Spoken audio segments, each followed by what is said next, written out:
चली गिन गिन रे दारू पियो के पार्टी पाता होई रे आज यारावा के बॉडी में धमाका होई रे आज यारावा के बॉडी में धमाका होई रे हमरा यारावा के बॉडी में धमाका होई रे इहे के कटाई आज होवे जन्मदिन रे बोली जो मसाला गोली चली गिन गिन रे दारू पियो के पार्टी पाता होई रे आज यारावा के बॉडी में धमाका होई रे हमरा यारावा के बॉडी में धमाका होई रे हमरा यारावा के बॉडी में हमरा यारावा के बॉडी में धमाका होई रे राजा बाबू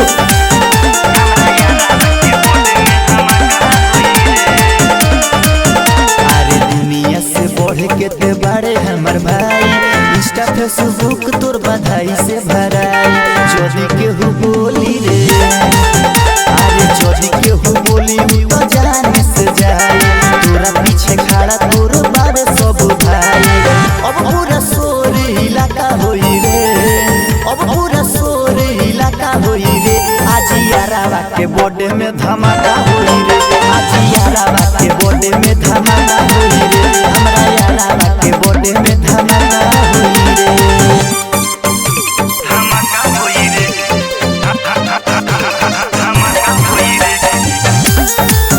हमरा यारावा के बॉडी में धमाका होई रे राजा बाबू धमाका होई रे अरे बाजी यार किस्टा घरे केहू नहीं जाई रात भर सब केहू कमर हिलाई आव तनी नाच तू